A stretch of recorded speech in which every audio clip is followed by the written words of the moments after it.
نحمده ونصلي على رسوله الكريم اما بعد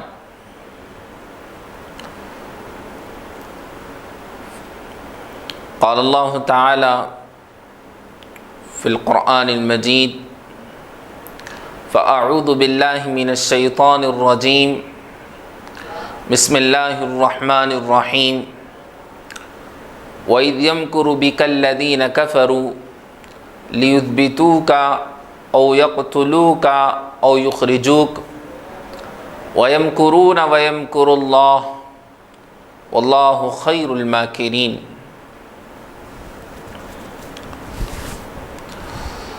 صدق اللہ مولانا العلی العظیم۔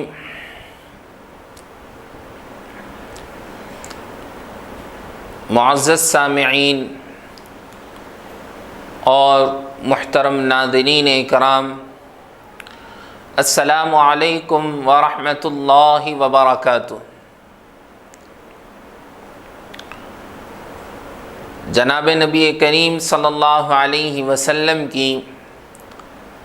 ذات مبارکہ بڑی ہی انسانیت کے لیے شفا بخش ہے اور ہر موڑ پر رہنمائی کرنے والی ہے۔ چنانچہ آج سیرت کا ہی ایک پہلو ہجرت سے متعلق آپ کے سامنے گوش و گزار کرنا چاہتا ہوں۔ ہجرت یہ دراصل جناب رسول اکرم صلی اللہ علیہ وسلم کی حیات مبارکہ کا ایک ٹرننگ پوائنٹ ہے، اور یہ آپ کے تنگی والی زندگی سے سہولت والی زندگی کی طرف ایک موڑ ہے، جہاں اللہ نے آپ صلی اللہ علیہ وسلم کی مکے کی 10 سالہ زندگی جب مکمل ہو گئی ظلم و ستم کے ساتھ اور کافروں اور مشرکوں کے مظالم کے ساتھ، تو اللہ نے اب چاہا کہ جب نبی کریم صلی اللہ علیہ وسلم کی آزمائش کا پیمانہ لبریز ہو گیا اور بھر گیا، اور اللہ نے جانچ لیا، امت نے پہچان لیا کہ یہ نبی کریم صلی اللہ علیہ وسلم، یہ محمد، ہم نے انہیں 10 سال ستایا، کفار نے دیکھا کہ ہم نے انہیں 10 سال ستایا، یہ پیچھے ہٹنے والے نہیں ہیں، یہ تو صرف آگے ہی بڑھے جا رہے ہیں، یہ تو صرف جو ہے اپنے مقصد ہی کی طرف بڑھ رہے ہیں، ان کو جو دیکھتا ہے وہ ان کا ہو جاتا ہے، جو ان کی سنتا ہے انہی کا ہو کے رہ جاتا ہے۔ برداشت نہیں ہو رہا تھا، اور رسول اللہ صلی اللہ علیہ وسلم کو تکلیف پہ تکلیف دینا شروع کر دیا، اور رسول اکرم صلی اللہ علیہ وسلم کی زندگی میں بھی ایک سال ایسا آیا کہ پھر جہاں پر اپنی کفالت کرنے والے چچا ابو طالب کو بھی الوداع کہنا پڑا، وہ بھی اس دنیا سے چلے گئے، اور وہ بھی ایمان کی حالت انہیں نصیب نہیں ہوئی۔ اور اسی طرح حضرت خدیجہ رضی اللہ تعالیٰ عنہ، جو آپ کی زندگی میں بہت ہی مددگار تھیں، آپ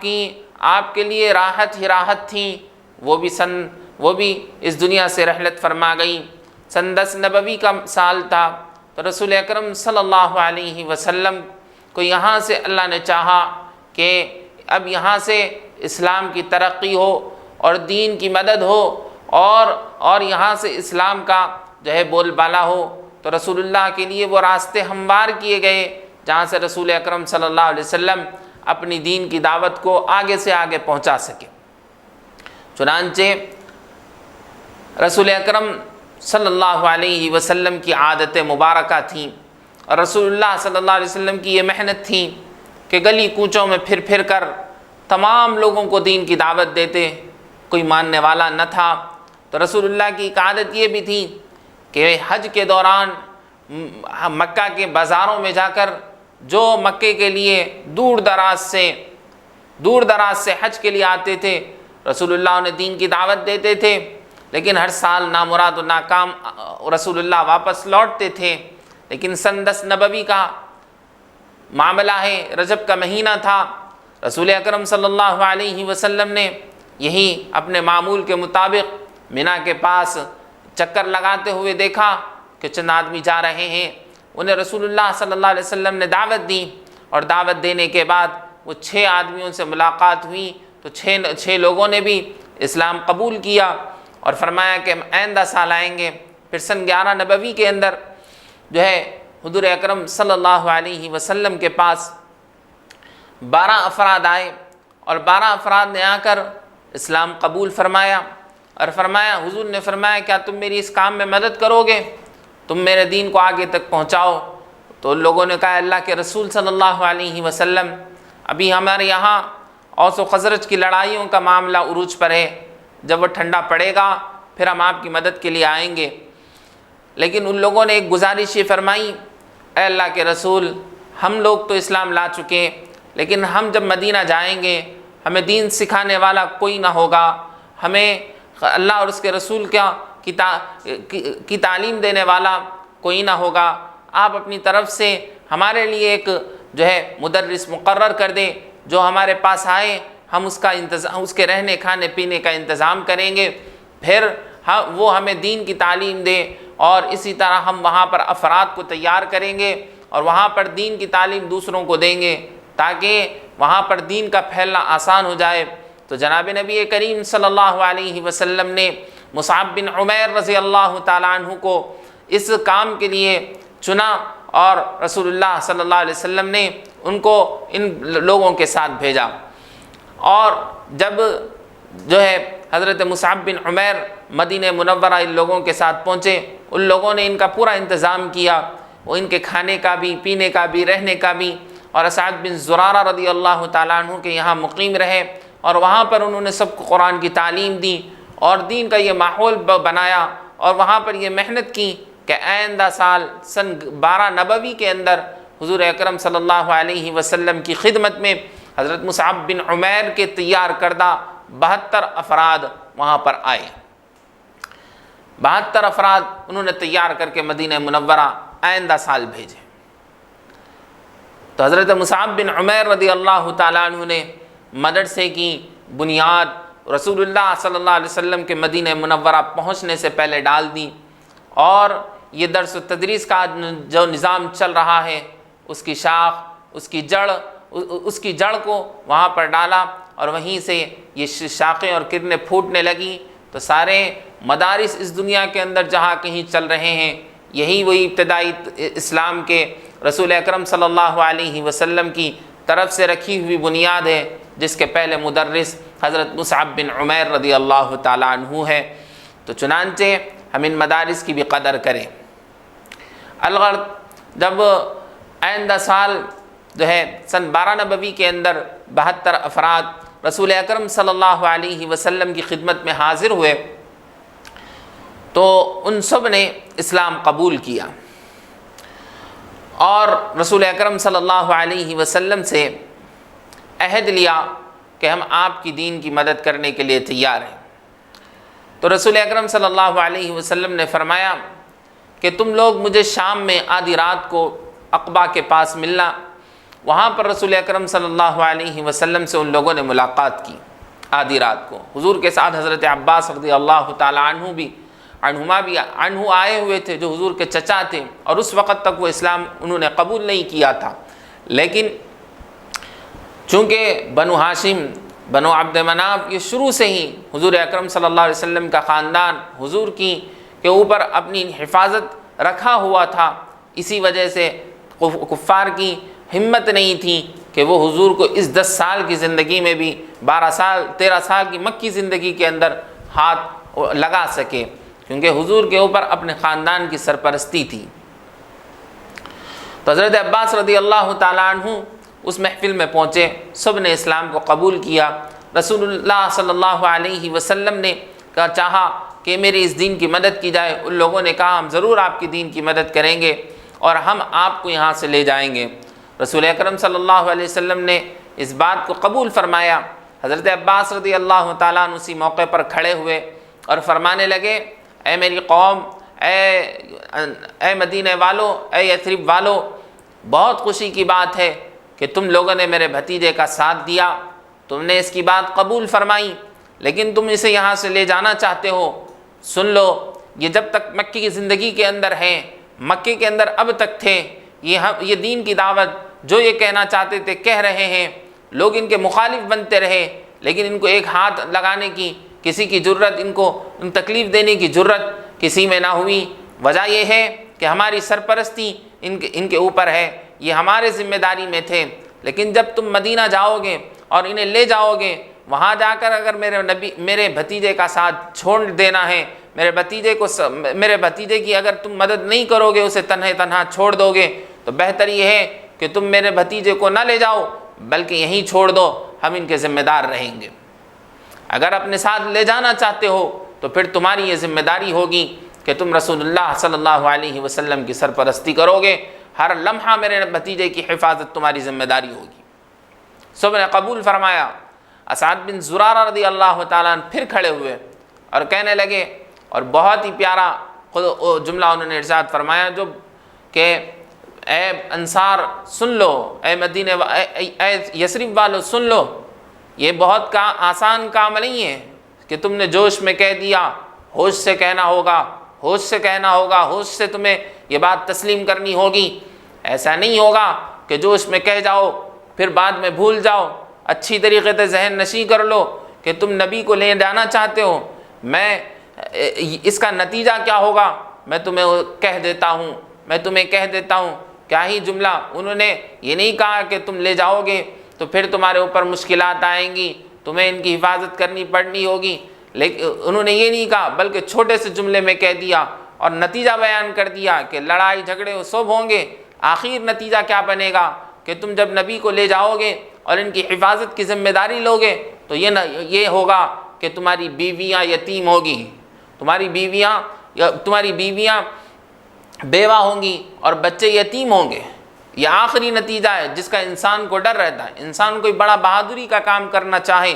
تو وہ یہاں آ کر اٹک جاتا ہے کہ میرے بعد میری بیوی کا کیا ہوگا، وہ بیوہ ہو جائے گی، میرے بعد بچوں کا کیا ہوگا، وہ یتیم ہو جائیں گے، ان کا کیسا بنے گا۔ یہاں آ کر انسان اپنی جان کا خوف کھاتا ہے۔ اسعد بن زرارہ رضی اللہ تعالیٰ عنہ نے فرمایا کہ اے یثرب والو، میں تمہیں اس کا آخری جو ڈر ہر انسان کو رہتا ہے وہ نتیجہ تمہیں بتلانے لگا ہوں کہ تمہاری بیویاں بیوہ ہوں گی اور بچے یتیم ہوں گے۔ اگر تم نے نبی کی ذمہ داری اٹھائی ہے، سوچ لو، سمجھ لو، اگر اس بات کو قبول کرتے ہو کہ بیویوں کا بیوہ ہونا تمہیں گوارا ہے، بیٹوں کا یتیم ہونا، اولاد کا یتیم ہونا تمہیں گوارا ہے، تو پھر نبی کی ذمہ داری تم قبول کرو گے، ورنہ تم یہیں پر اپنے معاملے کو ختم کر لو۔ سب نے بیک آواز ہو کر کہا، نہیں، ہم نبی کی ذمہ داری قبول کرنے تیار ہیں، ہم اپنے بیویوں کو بیوہ کرنے، بچوں کو یتیم کرنے تیار ہیں، ہم اپنی جانوں کو رسول اللہ کے اوپر قربان کرنے کے لیے، نچھاور کرنے کے لیے بالکل تیار ہیں۔ یہ نبی کریم صلی اللہ علیہ وسلم کے چند بول کا فیض تھا اور چند باتوں کا اثر تھا، کیوں نہ ہو، یہ رسول اللہ کی زبان ہے، کسی عام آدمی کی زبان نہیں۔ یہ میٹھے بول، شاید ساری دنیا کی نعمتوں میں وہ لذت نہیں جو جناب نبی کریم صلی اللہ علیہ وسلم کے بول میں مٹھاس ہے، کہ سننے والا انہی کے شیدائی، سننے والا انہی کا ہو کے انہی کا پیارا ہو جاتا ہے۔ الغرض وہ وہاں سے نکلے اور وہاں سے نکل کر وہ واپس اپنے مقام پر چلے گئے، تو آئندہ سال سن 13 نبوی کے اندر حضور اکرم صلی اللہ علیہ وسلم نے جب تک مکے کے اندر اپنے صحابہ کو ہجرت کرنے کا حکم دے دیا، اللہ نے حکم دیا کہ اپنے صحابہ کو ہجرت کرنے کا مدینے کی طرف، یثرب کی طرف حکم دے دو، تو رسول اللہ نے اپنے صحابہ کو ہجرت کرنے کا حکم دے دیا، لیکن رسول اللہ کو ابھی حکم نہیں آیا تھا، کیونکہ رسول اللہ اپنا ہر کام اللہ کی اجازت سے کرتے تھے، تو رسول اللہ کو اجازت نہیں ملی تھی کہ ابھی مکے سے ہجرت کرنا ہے۔ رسول اللہ نے ہجرت نہیں کی صلی اللہ علیہ وسلم، اور آپ نے حضرت ابوبکر رضی اللہ تعالیٰ عنہ کو چھوڑ کر تمام کو اجازت دی کہ تم لوگ یہاں سے ہجرت کرو۔ تو صحابہ کرام اپنی سہولت کے مطابق، اپنی استطاعت کے مطابق جیسا سہولت ہوتی رات کو نکلتے، ایک ایک دو دو ہوتے ہوئے سب نے ہجرت کر لی۔ بس مکے کے اندر حضرت حضور اکرم صلی اللہ علیہ وسلم اور ابو بکر صدیق رضی اللہ عنہ اور آپ کے گھرانے والے، حضرت ابو بکر کے گھرانے والے، حضور کے چند گھرانے والے، اور اسی طرح وہ مسلمان جو ابھی تک جو ہے اپنے اسلام کو ظاہر نہیں کیے ہوئے تھے، یا اسی طرح وہ مسلمان جو بالکل استطاعت نہیں رکھتے تھے ہجرت کرنے کی، بس وہ مکے کے اندر باقی رہ گئے۔ تو سن 13 نبوی کے اندر رسول اکرم صلی اللہ علیہ وسلم کو اللہ کی جانب سے حکم آیا کہ اللہ کے رسول صلی اللہ علیہ وسلم آپ کو ہجرت کرنی ہے۔ تو رسول اکرم صلی اللہ علیہ وسلم نے پہلی ابو بکر رضی اللہ تعالیٰ عنہ کو بتلا دیا تھا کہ ابو بکر ہجرت کا کبھی بھی حکم آ سکتا ہے، تمہیں تیار رہنا ہوگا۔ اور یہاں پر کفار مکہ نے جب دیکھا کہ صحابہ ہجرت کرنے لگے ہیں مدینے کی طرف، اور مدینے والوں کی رغبت آپ کی طرف ہونے لگی ہے، تو ان لوگوں نے دارالندوہ میں جمع ہو کر ایک جو ہے مشورہ کیا۔ سب بڑے بڑے کبار جو ہے سردار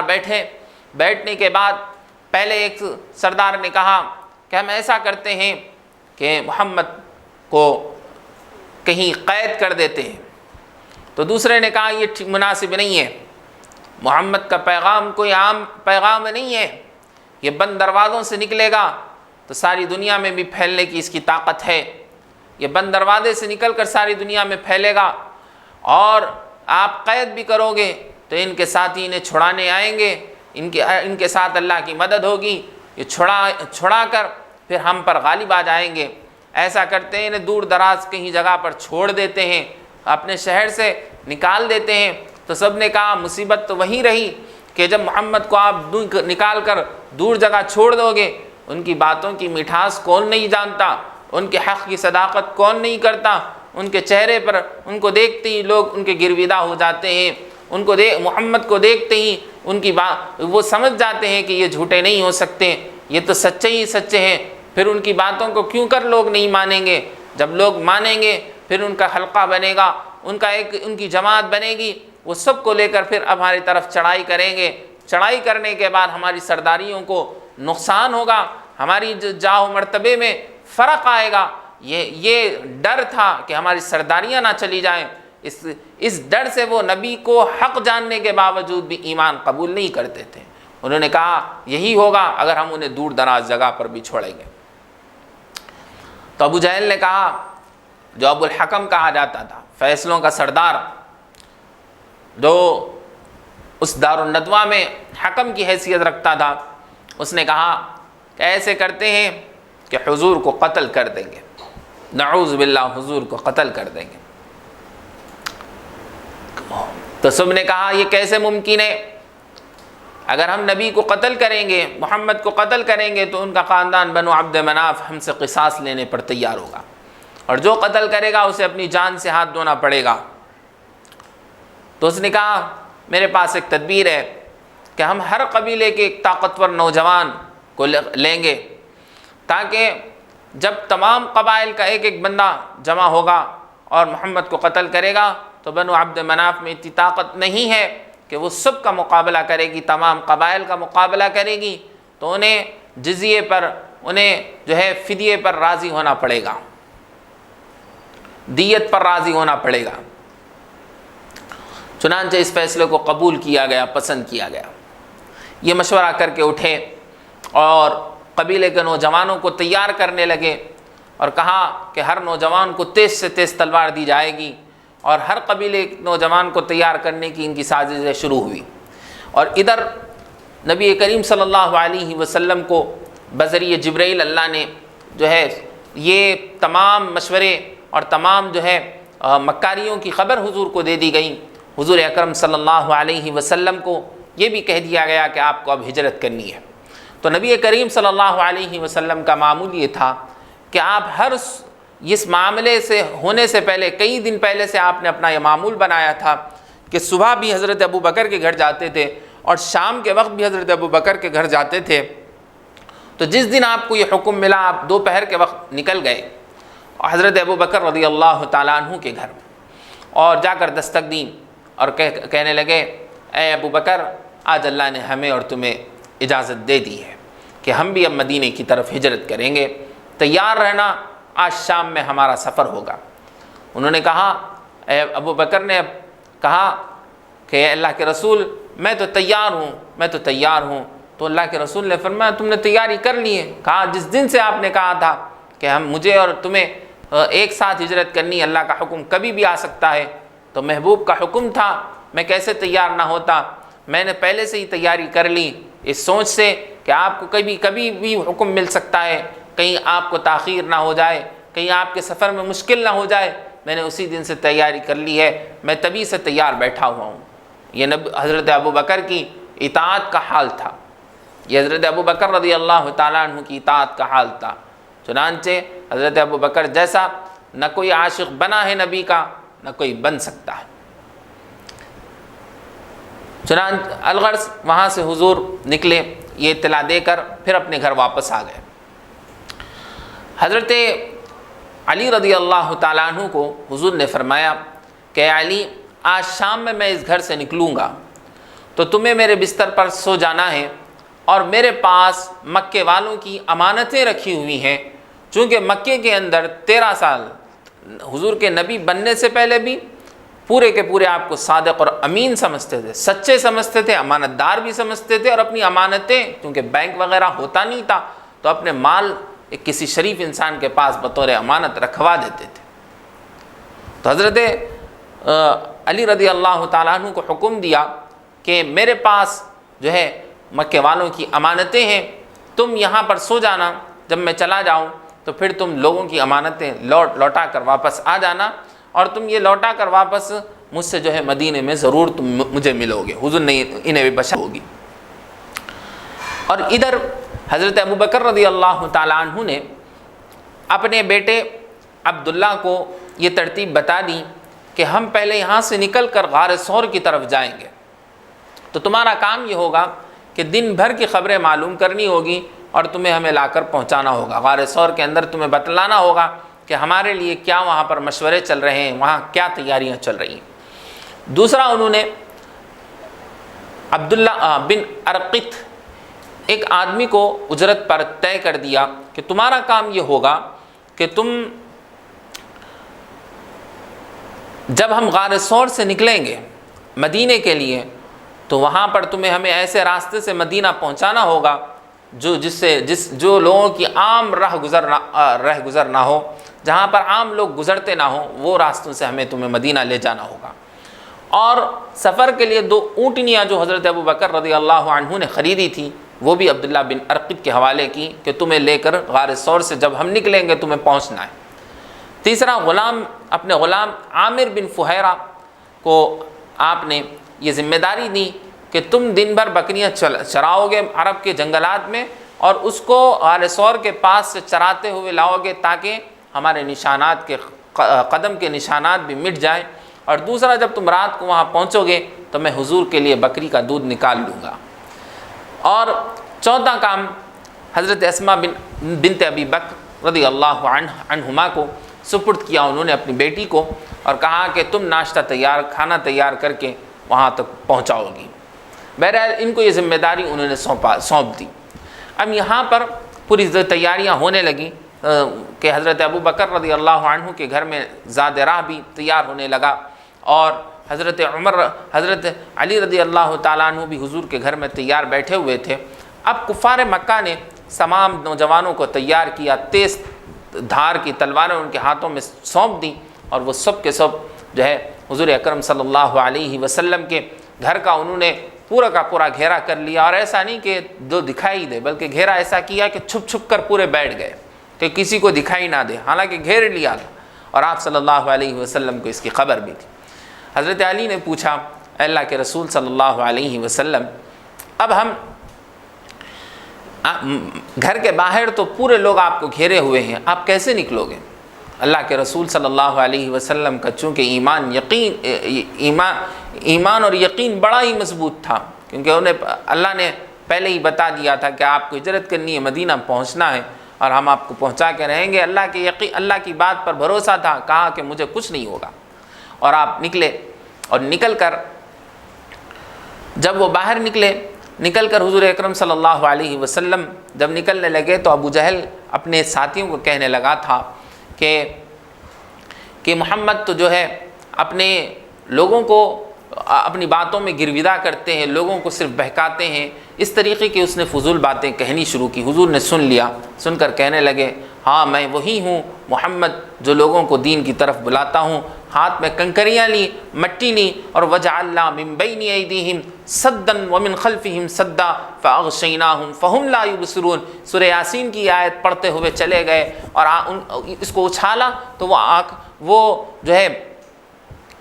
کنکریاں اور وہ مٹی تمام کی آنکھوں میں چلی گئی اور وہ سب کے سب اندھے ہو گئے۔ اور قرآن مجید کی آیت پڑھی جس کا مطلب یہ تھا کہ ہم نے ان کے پیچھے بھی آڑ بنائی، ان کے آگے بھی آڑ بنائی، بس ہم نے ان سب کے اوپر جو ہے آنکھوں پر بینائی ڈال دی تو بس وہ دیکھنے والے نہیں ہیں۔ تو حضور اکرم صلی اللہ علیہ وسلم کو کوئی دیکھ نہ سکا۔ وہ اسی حالت میں حضور جو ہے رات کے وقت حضرت ابوبکر رضی اللہ تعالیٰ عنہ کے گھر پہنچے، اور گھر پہنچنے کے بعد حضور حضرت ابوبکر کو ساتھ لیا، اور حضرت ابوبکر کے گھر کے پیچھے دروازے سے آپ اور حضرت ابوبکر صدیق رضی اللہ تعالیٰ عنہ توشہ لے کر نکلے۔ جب توشہ باندھا جا رہا تھا، اسماء بنت ابی بکر نے جب توشہ تیار کیا تو ایک مشکیزہ تھا پانی کا اور ایک تھا کھانے کا برتن توشہ، تو اس کو باندھنے کے لیے انہیں کوئی رسی میسر نہیں آ رہی تھی، تو انہوں نے اپنے اوڑھنی کو پھاڑا اور پھاڑ کر جو ہے اس سے کھانے کا برتن باندھا، اور اپنا جو کمر بند تھا، کمر جس سے باندھی جاتی تھی، وہ کپڑا نکال کر اس سے مشکیزے کو باندھ دیا۔ اس طریقے سے آپ صلی اللہ علیہ وسلم اور حضرت ابوبکر کے زاد راہ کو تیار کیا گیا، اور اس قربانی کو دیکھتے ہوئے انہیں ایک لقب ملا حضرت اسماء کو ذی النطاقین، کہ دو اوڑھنیوں والی۔ تو یہ اسماء بنت ابی بکر رضی اللہ عنہا کا جو ہے یہ لقب مشہور ہوا۔ تو یہاں پر ہمیں یہ بات دیکھنی ہے کہ رسول اللہ کے اس مبارک سفر میں بہت بڑا ہاتھ عورتوں کا بھی تھا، کہ حضرت اسماء بنت ابی بکر اور حضرت عائشہ بنت ابی بکر جو بعد میں حضور کی زوجہ بھی رہی ہے، یہ دونوں نے بڑا ہی حضور اکرم صلی اللہ علیہ وسلم، خصوصاً حضرت اسماء بنت ابی بکر چونکہ وہ بڑی تھی تو انہوں نے اس سفر کے اندر بڑا کردار ادا کیا۔ تو عورتیں دین کے اندر دین کی مدد میں کبھی پیچھے نہیں رہی ہے۔ حضور کی ابتدائی زندگی سے لے کر حضور کی ابتدائی زندگی میں حضرت خدیجہ نے ساتھ دیا، اور اس کے بعد کئی عورتوں نے، حضرت سمیہ اور کئی عورتوں نے ساتھ دیا، اور خصوصاً حضرت اسماء بنت ابی بکر نے سفر ہجرت میں بہت بڑا رول اپنا ادا کیا تھا۔ تو عورتیں اپنے آپ کو کبھی کمتر نہ سمجھیں کہ ہم دین میں کچھ نہیں کر سکتے۔ آپ بہت کچھ کر سکتی ہیں، اپنے گھر کی ذمہ داری سنبھالتے ہوئے اپنے شوہروں کی اگر دین کے راستے میں مدد کرتی ہیں وہ بھی بہت بڑا ثواب ہے، جیسا کہ حضرت اسماء بنت ابی بکر نے کیا تھا۔ تو اپنے گھر کے کام کاج کو، کھانے پکانے کو، کپڑے وغیرہ جتنی ذمہ داریاں گھر کی ہیں ان کو ادا کرتے ہوئے یہ نہ سوچیں کہ ہم تو گھریلو زندگی کے اندر بند ہو کے پڑے ہوئے ہیں، ہمیں کیا ملنے والا ہے، وہ مرد ہی ہے جو دین کا کام کرتے ہیں۔ ایسا نہیں ہے، عورتیں اگر اپنی گھر کی ذمہ داریاں سنبھالتی ہیں تو وہ بھی دین کا کام کرنے والی ہیں، اور وہ بنیادی کام کرنے والی ہیں جو مردوں کو اللہ کے راستے میں اور اللہ کی دین کی مدد کے لیے آگے بڑھانے کے لیے بہت بڑا ذریعہ ہے۔ چنانچہ یہ زاد راہ لے کر حضرت ابوبکر اور آپ صلی اللہ علیہ وسلم پیچھے کے راستے سے نکلے اور جنوب کی سمت چلے، غار ثور کی طرف۔ مسئلہ یہ تھا کہ مکہ اور مدینہ شمال کی طرف تھا مکے سے، اور جو ہے جنوب کی طرف غار ثور تھا، تو بالکل مخالف سمتیں تھیں مدینے کی اور غار ثور کی۔ لیکن دشمن کو پھرانے کے لیے، دشمن کو جو ہے چکمہ دینے کے لیے حضرت ابوبکر نے کہا کہ ہم پہلے غار ثور کی طرف جائیں گے، وہاں پر قیام کریں گے، جب دشمن جب ٹھنڈا پڑ جائے گا پھر ہم مدینے کی طرف سفر کریں گے۔ تو چنانچہ حضرت ابوبکر آپ صلی اللہ علیہ وسلم غار ثور کی طرف گئے اور وہاں پر آپ نے اپنا پڑاؤ ڈالا۔ تو رسول اللہ صلی اللہ علیہ وسلم جب جا رہے تھے تو اپنے پنجوں کے بل چل رہے تھے تاکہ آپ کے نشان کو دیکھ کر کوئی آپ کا پیچھا نہ کرے، جس کی وجہ سے رسول اکرم صلی اللہ علیہ وسلم کے پنجوں میں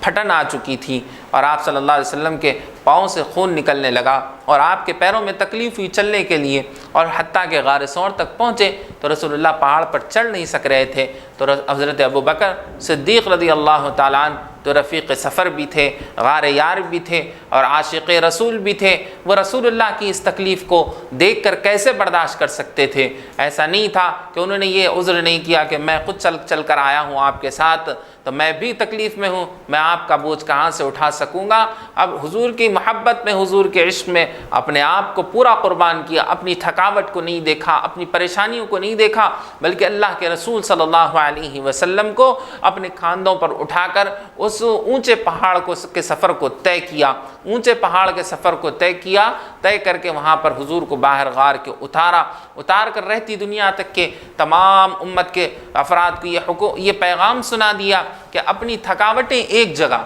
اپنی مصیبتیں ایک جگہ، لیکن رسول اللہ صلی اللہ علیہ وسلم کا دین جب آ جائے، رسول اللہ کی جب محبت کا مسئلہ آ جائے تو رسول اللہ کے دین کا بوجھ تمہیں اٹھانا پڑے گا، اپنی تھکاوٹوں کو پیچھے ڈالنا پڑے گا، اپنی مصیبتوں کو پیچھے ڈالنا پڑے گا، بس ہمیشہ اپنے آپ کو دین کی مدد کے لیے، دین کے راستے کے لیے اور اللہ کے رسول صلی اللہ علیہ وسلم کے فرامین کو پورا کرنے کے لیے اپنے آپ کو ہمیشہ تیار رکھنا ہوگا۔ یہ پیغام حضرت ابوبکر نے اس عمل سے دیا ہے۔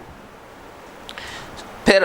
آگے دیکھا کہ غار کے اندر تو کئی سالوں سے لوگ گئے ہوئے نہیں ہیں، ہو سکتا ہے حضور کے لیے کوئی تکلیف والا مقام ہو اور تکلیف والی چیز ہو، اس لیے حضرت ابوبکر نے حضور اکرم کو باہر ٹھہرایا اور اندر گئے اور جا کر جو ہے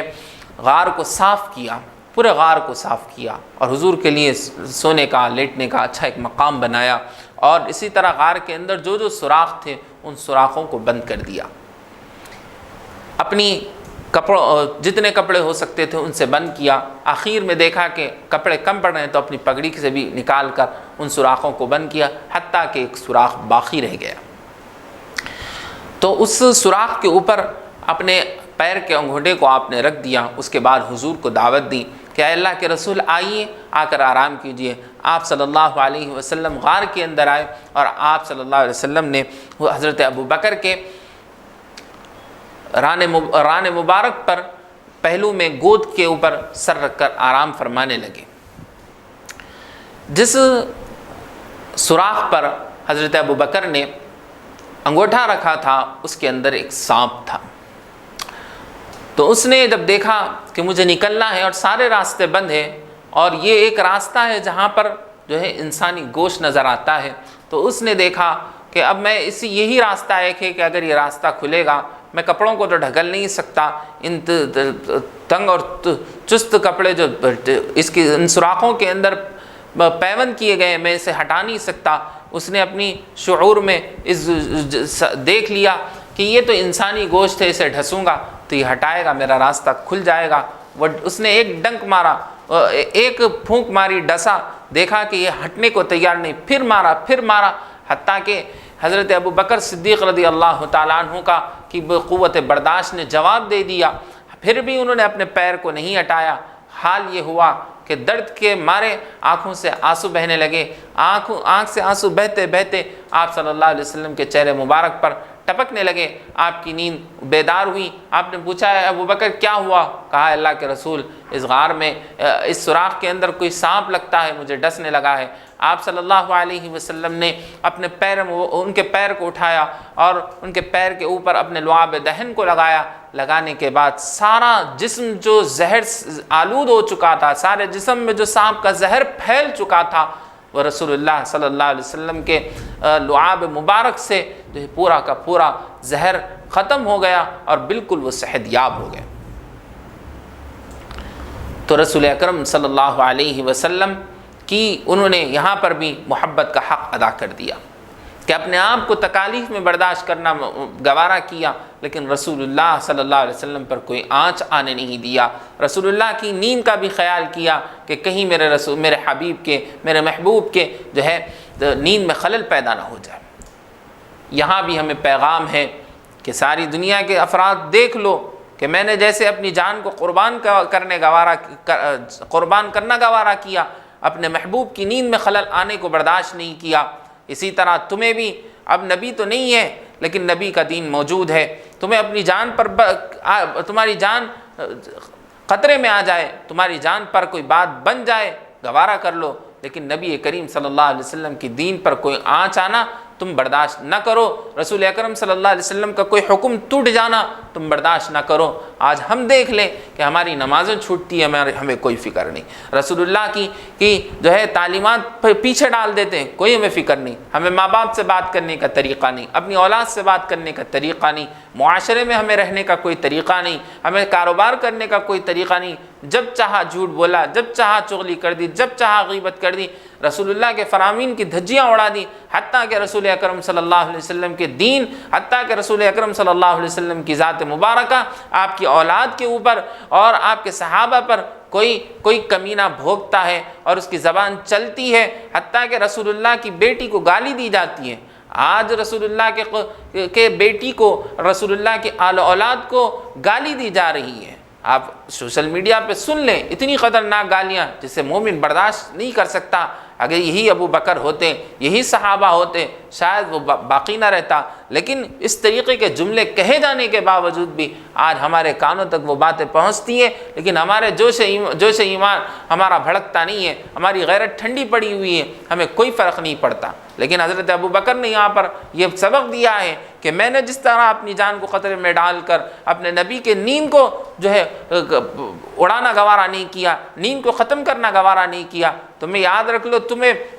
اب نبی کا دین تمہارے حوالے ہیں، تمہیں اپنی جان کی فکر نہیں، اپنے مال کی فکر نہیں، اپنے عہدوں کی فکر نہیں کرنی ہے، بلکہ رسول اکرم صلی اللہ علیہ وسلم کے دین کی اور رسول اللہ صلی اللہ علیہ وسلم کی شخصیت کی اور ان کے اولاد کی فکر تمہیں کرنا لازمی اور ضروری ہے۔ اس کے بعد رسول اکرم صلی اللہ علیہ وسلم کا یہاں تک جب معاملہ پہنچا تو یہاں پر کفار مکہ یہ لوگ حضرت علی رضی اللہ تعالیٰ عنہ کو کہ حضور اکرم صلی اللہ علیہ وسلم کا جب انہوں نے گھر کا محاصرہ کیا تھا، رات کو تو حضور چلے گئے تھے، وہ اندھے بن چکے تھے، صبح ہوئی تو انہوں نے دیکھا کہ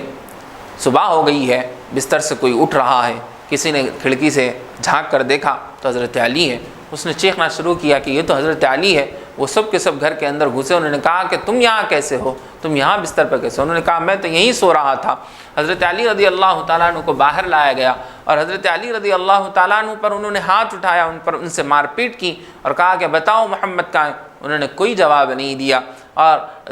دیا تو لوگوں نے چاہا، کفار نے چاہا کہ حضرت علی کو قید کر دیا جائے، لیکن اتنے میں حضرت علی کے خاندان والے بھی آ چکے تھے، ان لوگوں نے کہا کہ نہیں ہم انہیں قید کرنے نہیں دیں گے، لیکن اس وقت تک حضرت علی کو مارا بھی گیا اور حضور کے بارے میں سخت جو ہے ان سے تفتیش بھی کی گئی، لیکن رسول اللہ صلی اللہ علیہ وسلم کے بارے میں انہوں نے کچھ نہیں کہا۔ پھر وہ ان لوگوں نے جو سمجھ لیا کہ حضور کا، محمد کا سب سے چہیتا یار تو ابو بکر ہے، چلو ان کے گھر چلے، وہاں پر گئے، دستک دی، اسماء بنت ابی بکر رضی اللہ تعالیٰ عنہ جنہوں نے اس سفر کا حق ادا کیا تھا، اس سفر میں معاونت کا، مدد کا پورا حق ادا کیا، وہ دروازہ کھولتی ہے، کھولتے ہی دیکھتی ہے کہ ابو جہل سامنے کھڑا ہوا ہے۔ اس نے پوچھا کہاں ہے ابو بکر، باپ کہاں ہے تمہارا، باہر بھیجاؤ۔ تو انہوں نے کہا کہ وہ گھر کے اندر نہیں ہے۔ وہ غصے کے مارے میں بھڑک گیا اور سمجھ گیا کہ یہ ابو بکر اور محمد دونوں مل کر یہاں سے چلے گئے ہیں۔ اس نے ایک تھپڑ اور ایک چاٹا حضرت اسماء بنت ابی بکر کے گال پر مارا، جس کی وجہ سے وہ نیچے گر گئی اور غصے سے وہ نکل کر وہاں چلا گیا، اور پھر لوگوں کو جمع کر کے اس نے ان لوگوں کو تلاش کیا جو قیافہ شناس تھے، جو قدم شناس تھے، ان لوگوں کو چند لوگوں کے ساتھ اس نے بھیجا، دیکھو جاؤ حضور کو تلاش کرو۔ تو وہ قدم کو دیکھتے دیکھتے پھر بھی وہ غار ثور تک پہنچے۔ غار ثور تک پہنچے تو دور کھڑے ہوئے تھے، ایک آدمی غار کی طرف گیا اور واپس ہکا بھکا ہو کر لوٹ گیا۔ لوگوں نے پوچھا کیا ہوا؟ کہنے لگا ہو ہی نہیں سکتا کہ یہاں کوئی آ جائے۔ کیوں؟ کیونکہ میں نے دیکھا ہے کہ اس غار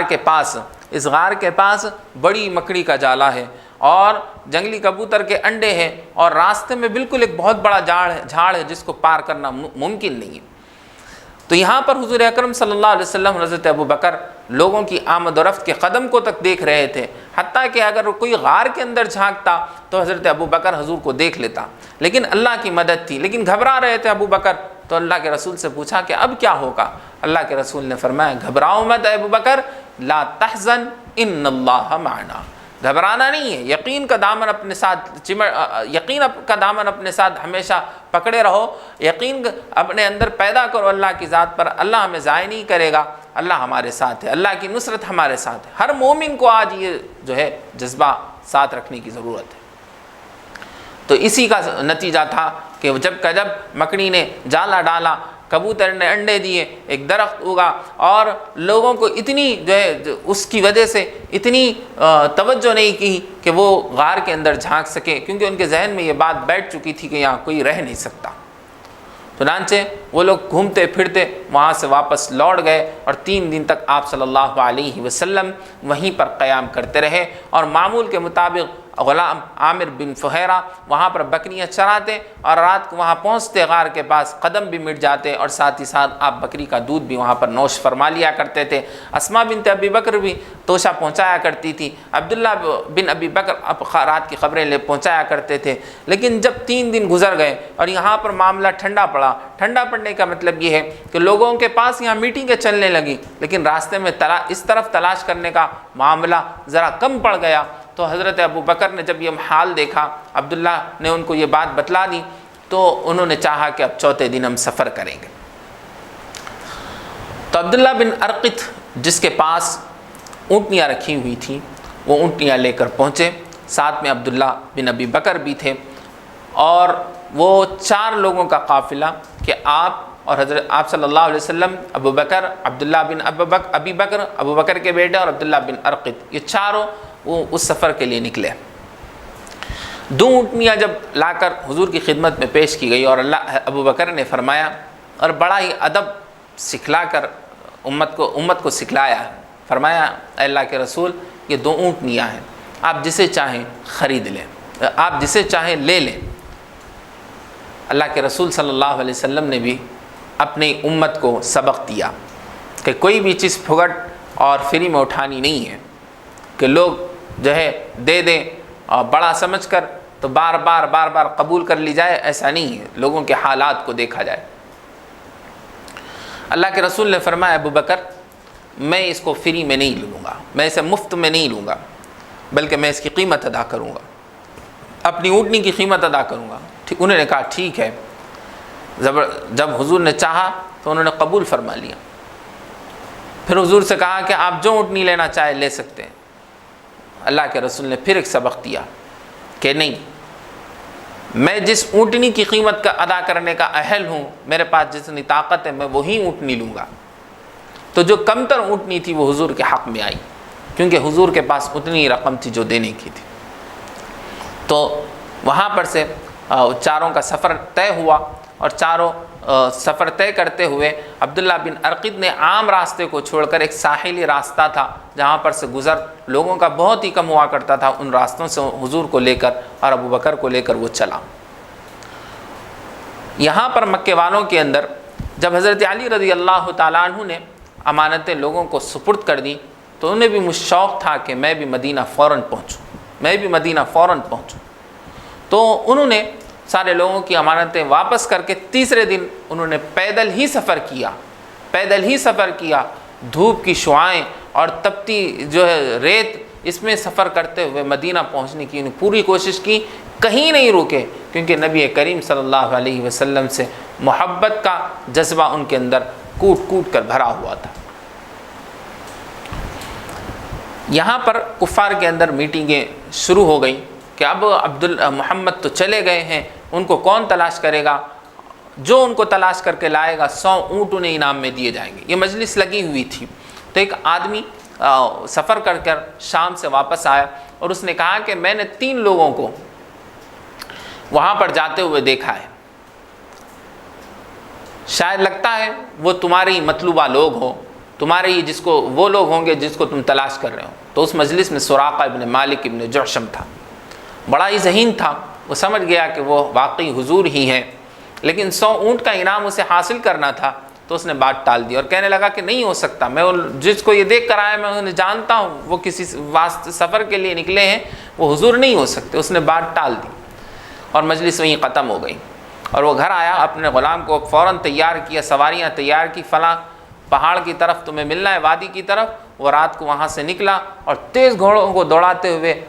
ہوئے حضور کے پاس جانے لگا، لیکن جب بھی تھوڑی دور جاتا اونٹ دھڑام سے جو ہے ٹھوکر کھاتا نیچے گر جاتا، تھوڑی دیر پہ ٹھوکر کھاتا نیچے گر جاتا۔ اس طریقے سے جب اس نے دیکھا تو اس نے ایک فال نکالا کہ میرے لیے یہ ٹھیک نہیں ہے، یہ میرے لیے ٹھیک نہیں ہے حضور کا تعاقب کرنا، لیکن پھر بھی وہ جو ہے حضور کی تلاش میں آگے بڑھتا رہا۔ جب حضرت ابوبکر نے دیکھا کہ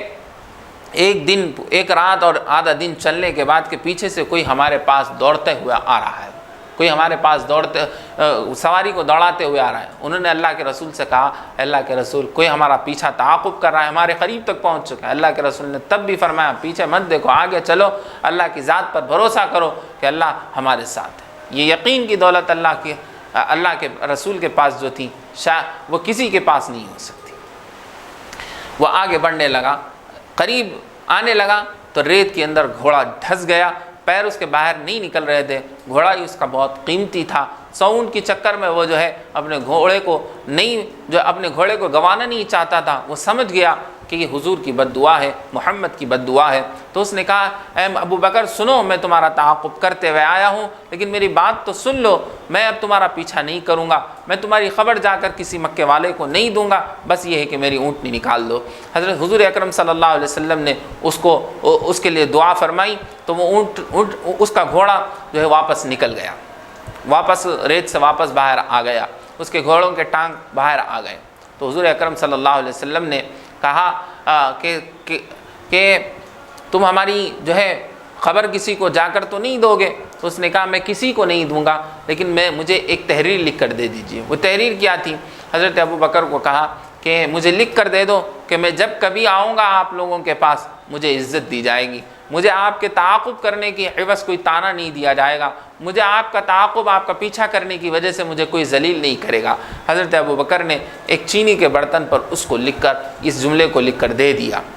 اللہ کے رسول کے حکم سے۔ وہ واپس چلا گیا اور مکے کے اندر جب بھی اس سے کوئی پوچھتا کہ کیا ہوا، کیا معاملہ بنا، تو کہتا کہ وہ میں نے دیکھا کہ کوئی وہاں پر جانے والا نہیں تھا، میں نے بھی ڈھونڈ کر جو ہے اپنے آپ کو تھکا دیا، لیکن محمد کی اور ان کے ساتھیوں کی کوئی مجھے خبر نہ ملی۔ کوئی جانے لگتا تب وہ یہی جملے کہہ کر انہیں روک دیتا کہ کوئی فائدہ نہیں، وہ اب تک پہنچ چکے ہوں گے۔ تو اس طریقے سے لوگوں کو وہ ٹھنڈا کر دیتا۔ اور یہاں پر حضور اکرم صلی اللہ علیہ وسلم آسانی کے ساتھ سفر طے کرتے ہوئے مقام قباء تک پہنچے، جہاں پر جمعہ کا دن تھا۔ رسول اکرم صلی اللہ علیہ وسلم وہاں پہنچنے کے بعد رسول اللہ نے وہاں پر جمعہ کی نماز ادا کی، اور اسلام کی سب سے پہلی مسجد قباء کو وہاں پر تیار کیا گیا، اور وہاں پر رسول اللہ نے مسجد بنوائی، اور کچھ دن وہاں پر رہنے کے بعد وہاں سے آگے مدینے کی طرف سفر فرمایا جو بالکل قریب تھا۔ اور رسول اکرم صلی اللہ علیہ وسلم جب مدینہ منورہ پہنچے قریب تھا، مدینہ منورہ کے بالکل قریب ہی حضور اکرم صلی اللہ علیہ وسلم تھے۔ تو دور سے دیکھنے والا، چونکہ مدینہ والوں کو معلوم ہو چکا تھا کہ نبی کریم ہجرت کرنے کے لیے نکل چکے ہیں، تو مدینہ والے روز صبح مدینہ کے بنیاد تک، مدینہ کے سرحدوں تک آتے اور آ کر حضور کو دیکھنے لگتے۔ جب رات ہو جاتی دیکھتے کہ کوئی آنے والا نہیں ہے تو واپس پلٹ کر چلے جاتے۔ تو ایک یہودی نے پہاڑ پر چڑھ کر دیکھا کہ کوئی آنے والا آ رہا ہے، تو صبح اس نے ایک آواز دی، خوشخبری ہو کہ تم جس کی تلاش میں تھے، جس کے انتظار میں تھے، وہ ہستی آنے والی ہے۔ لیکن وہ بدبخت نے اسلام کو تو قبول نہیں کیا، لیکن سارے مدینہ والے وہاں پر پہنچے اور آپ صلی اللہ علیہ وسلم کا استقبال کیا۔ بچیاں اشعار کہنے لگیں، طلع البدر علینا من ثنیات الوداع وجب الشکر علینا ما دعا للہ داعی ایہا المبعوث فینا جئت بالامر المطاع، کہ جو ہے ثنیات وداع سے ایک سورج جیسے طلوع ہوتا ہے، ویسے نبی کریم صلی اللہ علیہ وسلم کی روشن ذات طلوع ہو رہی ہے۔ ہم پر اللہ کا شکر کرنا واجب ہے کہ اللہ نے ہم پر ایک ایسی ذات کو ہمارے اندر مبعوث کیا، ایسی ذات کو بھیجا ہے جو ایسا حکم لاتے ہیں جس کے حکم میں ایسی چاشنی اور ایسی مٹھاس ہے جس کی اطاعت کرنا لازمی ہے، اور جس کی اطاعت پر دل خود بخود مائل ہوتا ہے کہ ان کی بات مانی جائے۔ یہ جب کہ نئے نئے مسلمان ہونے والوں کو یہ بات سمجھ میں آئی، لیکن آج ہم مسلمان گھرانوں میں موجود ہیں لیکن ہمیں یہ بات سمجھ میں نہیں آتی کہ نبی کا ہر حکم قابل اطاعت ہے، کہ دل کو لگنے والا ہے، دلوں میں اترنے والا ہے۔ ہمیں کچھ اس بات کا اندازہ نہیں۔ آج ہمیں یورپ کے اور دشمن اسلام کی باتوں پر بھروسہ ہے، ان کی نعمت، ان کی جو فیشن والی چیزیں ہیں ان پر بھروسہ ہے، نبی کی ذات پر، نبی کی بات پر کوئی بھروسہ ہمیں نہیں رہا۔ تو یہ ہماری بدبختی ہے۔ اسی طرح رسول اکرم صلی اللہ علیہ وسلم کا لوگوں نے استقبال کیا، اور استقبال کرتے ہوئے حضور مدینہ منورہ کے اندر داخل ہوئے۔ لوگ چاہتے تھے کہ حضور اکرم ہمارے گھر کے اندر تشریف فرما ہو، ہمارے پاس رسول اللہ کا قیام ہو۔ رسول اللہ نے اعلان فرما دیا کہ یہ نہیں ہو سکتا، یہ نہیں ہو سکتا، کیونکہ اللہ کے رسول نے فرمایا اللہ نے میری اونٹنی کو حکم دے دیا ہے، جہاں اللہ کی مرضی ہوگی وہاں یہ جا کر رکے گی۔ چنانچہ وہ اونٹنی چلتی گئی، ایک بڑے میدان میں آ کر وہاں پر جو ہے وہ رک گئی۔ تو حضور نے رک گئی اور بیٹھ گئی۔ تو حضور نے پوچھا کہ یہ زمین کس کی ہے؟ تو ایک صحابی نے کہا معاذ بن عفرا، انہوں نے فرمایا کہ 2 بچے ہیں سہل اور سہیل، دونوں یتیم بچے ہیں اور میری تربیت میں ہے، میں ان کا وکیل ہوں۔ کہا کہ اگر تم وکیل ہو تو یہ زمین اللہ کی طرف سے مسجد بنانے کے لیے مقرر کی گئی ہے، تمہیں اسے بیچنا ہوگا۔ انہوں نے کہا کہ یتیم بچوں کی ہے، میں اس کی قیمت ادا کر دوں گا، آپ جو ہے اسے ایسے ہی لے لیں۔ تو انہوں نے کہا کہ نہیں، میں یتیموں کا مال لینا نہیں چاہتا، میں کہ جو ہے مسجد کے لیے کسی کا ایسے ہی مال لینا نہیں چاہتا، تاکہ کل کے دن یہ بات نہ آ جائے کہ اپنی مسجد بنوانے کے لیے یتیموں کا مال لیا گیا، اور دوسرے لوگوں کے لیے یہ پیغام نہ بنے کہ یتیم کا مال لینا آسان ہے۔ میں یتیموں کی ہمدردی کرنے کے لیے آیا ہوں، ان کو تکلیف دینے، ان کو نقصان پہنچانے نہیں آیا۔ تو رسول اکرم صلی اللہ علیہ وسلم نے اس کی قیمت ادا کی، اس کے بعد زمین خریدی، اس کی زمین خریدی۔ آج ہمارا حال یہ ہے کہ ہم خود زمینوں کے مساجد کی زمینوں کو ہڑپ کر کے کھانے کے لیے بیٹھے ہوئے ہیں۔ اللہ کے گھر کی زمین تو دور، لوگوں کی زمینیں تو ہڑپ کرتے ہی جا رہے تھے، لیکن اللہ کے گھر مساجد کی زمینوں کو، ایکڑوں کے اوپر جو ہے بڑی بڑی زمینوں کو ایسے ہی قبضہ کر لیا گیا اور کر لیا جا رہا ہے۔ اور جو لوگ ان کو حاصل کرنے کی مدد میں لگتے ہیں، لوگ ان کا ساتھ دینے کے بجائے ان کی یہ فکر ہوتی ہے کہ کہیں یہ اس زمین کا مالک یہ نہ بن جائے اور اس کے ہاتھ میں نہ آ جائے، بس یہ مسجد کی زمین میرے ہاتھ کو آ جائے، میرے قبضے میں آ جائے، بس اس بات کی فکر ہوتی ہے۔ اس بات کی فکر نہیں ہوتی کہ مسجد کی زمین غیروں کے قبضے میں جانے کے بجائے، ایسے ہی جو ہے دوسروں کے حوالے ہونے کے بجائے اللہ کے گھر کے حوالے کی جائے، اس کی فکر نہیں ہوتی، بلکہ جو کام کرتے ہیں ان کے ٹانگوں کو پکڑ کر کھینچ دیا جاتا ہے، اور کام کرنے کے بعد ان کے دروازوں تک پہنچ جاتے ہیں، اور جو زمین دوسروں سے حاصل کر کے اللہ کے گھر کے حوالے کی گئی ہے پر اس پر قابض ہونے کی پوری کوشش کرتے ہیں، اپنے ہی مسلم بھائی کو دبانے کی کوشش کرتے ہیں۔ تو بہرحال مسجد کو آباد کرنا اللہ کے رسول صلی اللہ علیہ وسلم کی سنت ہے۔ تو رسول اللہ صلی اللہ علیہ وسلم وہاں سے نکلے اور حکم دیا کہ یہاں پر گھر بھی بنے گا اور یہاں پر مسجد بھی بنے گی، اور جب تک تعمیر ہونی تھی حضور اکرم صلی اللہ علیہ وسلم جب تک کہاں رہیں گے یہ مسئلہ ہوا۔ اونٹنی وہاں سے اٹھی اور چلی، اور جا کر بنو نجار کے قبیلے کے ایک شخص حضرت ابو ایوب انصاری رضی اللہ عنہ کے گھر کے سامنے بیٹھ گئی، اور یہ اشارہ مل گیا کہ اس گھر میں آپ کو آرام کرنا ہے، یہیں پر آپ کو رکنا ہے۔ وہاں پر حضور اکرم صلی اللہ علیہ وسلم مقیم رہے جب تک کہ مدینے کی مسجد نہ بن گئی، اور وہاں پر حضور کے لیے گھر تیار نہیں ہوا۔ جب تیار ہوا رسول اکرم صلی اللہ علیہ وسلم وہاں پر چلے گئے۔ تو یہ ہجرت کا سفر تھا، جہاں تک رسول اکرم صلی اللہ علیہ وسلم کو مکے کی تکلیف والی زندگی سے نکال کر مدینے کی سہولت کا مطلب یہ نہیں کہ رسول اللہ پر نعمتیں ہونے لگی، وہاں پر سے مال و دولت کی، یہ نہیں، بلکہ اسلام کی ترقی کا ایک موڑ آیا جہاں پر سے صرف ترقی ہونی تھی، زوال کا کوئی سوال نہیں تھا۔ وہ ایسا موڑ وہاں پر لایا گیا۔ یہ اس بات کی اور اس قرآنی آیت کی جو ہے ایک دم قرآنی آیت کی جو ہے تصدیق کرتی ہے ان مع العسر یسرا، کہ بے شک تنگیوں کے ساتھ آسانی ہے، کہ رسول اللہ کی زندگی 13 سال کی تنگی کی والی زندگی، محنتوں والی زندگی کے بعد رسول اللہ کی 10 سالہ زندگی جو ہے تو کام کی ترقی کی آئی ہے۔ آج ہمارا مسئلہ یہ ہے کہ ہم کوئی بھی دینی کام شروع کرتے ہیں، یا پھر کوئی بھی دنیاوی کام شروع کرتے ہیں، تو ہمارا مزاج یہ ہوتا ہے کہ ہم جیسے ہی شروع کریں کام آگے بڑھ جائے، اس میں کوئی مصیبت نہ آئے، کوئی تکلیف نہ آئے، کوئی رکاوٹ نہ آئے۔ رسول اللہ کی زندگی جو 63 سالہ زندگی میں 40 سالہ زندگی تو حضور نے مکے میں گزاری ہے بحیثیت بشر،